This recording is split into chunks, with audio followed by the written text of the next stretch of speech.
Dapat kita simpulkan bahwa dengan akhlak yang mulia, Rasulullah berhasil menjadikan agama Islam ini menjadi agama yang diridhai oleh Allah Subhanahu wa taala.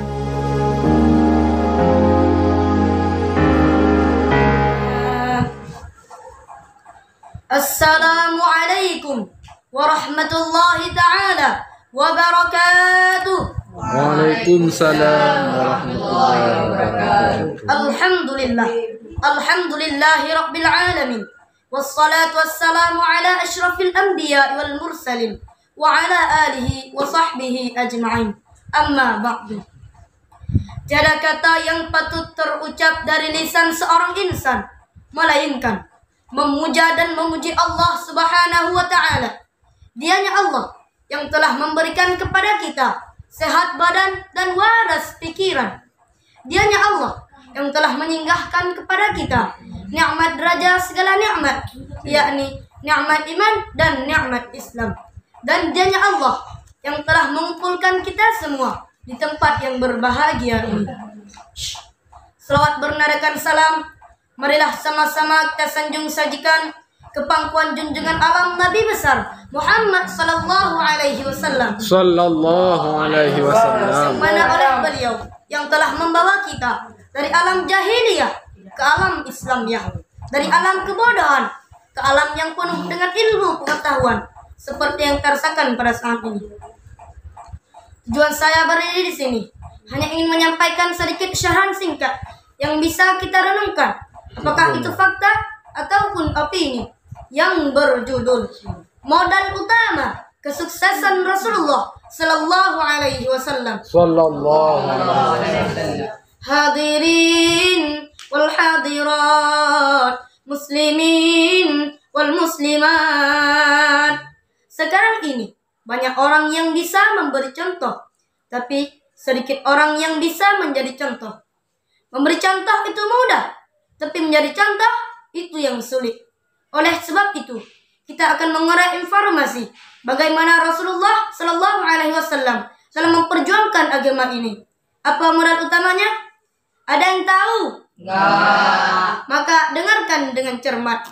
Modal utama Rasulullah Sallallahu Alaihi Wasallam dalam menuju kesuksesannya adalah akhlakul karimah. Itu modal utamanya. Memperbaiki akhlak dengan akhlak. Coba kita telusuri seksama di negeri Aceh ini. Bangunannya megah-megah, orang-orangnya terkenal pintar-pintar. Tapi yang kita inginkan itu apa? Aceh tetaplah Aceh. Akhlak tidak boleh berubah. Zaman boleh berubah, akhlak tidak. Masa boleh berganti, keyakinan tidak boleh mati. Maka pada siapa kita harus berakhlak? Yang pertama, kita harus berakhlak kepada Allah. Ini yang terpenting. 13 tahun Rasulullah Sallallahu Alaihi Wasallam berjuang di Makkah hanya untuk memperbaiki akhlak kepada Allah, menetapkan tauhid, meluruskan akidah, membangun keyakinan. Kita bisa mencari akhlak Rasulullah sebagaimana Allah berfirman dalam Al-Quran surah Al-Ahzab ayat 21 yang berbunyi, A'udzu billahi minasy syaithanir rajim. Bismillahirrahmanirrahim. Laqad kana lakum fi Rasulillahi uswatun hasanah, yang artinya sesungguhnya telah ada pada diri Rasulullah itu suri tauladan yang baik. Dapat kita simpulkan bahwa dengan akhlak yang mulia, Rasulullah berhasil menjadikan agama Islam ini menjadi agama yang diridhai oleh Allah Subhanahu wa taala. Allah mengutus Rasulullah untuk menegakkan agama Islam, memperbaiki akhlak seluruh umat dan menjadi pemimpin yang baik bagi umat. Makanya kekuasaan jabatan baru terasa manfaatnya dan dipegang orang yang beriman. Kalau tidak, yang muncul Fir'aun. Itulah sebabnya bangsa kita ini bukan cuma perlu orang pintar, tapi kita perlunya orang yang benar. Bahkan di masyarakat pun lebih baik orang benar tidak terlalu pintar ketimbang pintar tapi tidak benar. Disengus laut malah jadi bajak laut, disengurus hutan rame-rame malah jadi orang hutan, disengurus hukum malah bikin hukum. Sama seperti pisau, tajam ke bawah, tumpul ke atas. Kalau anak kecil yang salah, langsung ditindas. Tapi kalau orang dewasa yang salah, diam, pura-pura tahu itu yang salah. Ma'asyiral muslimin rahimakumullah.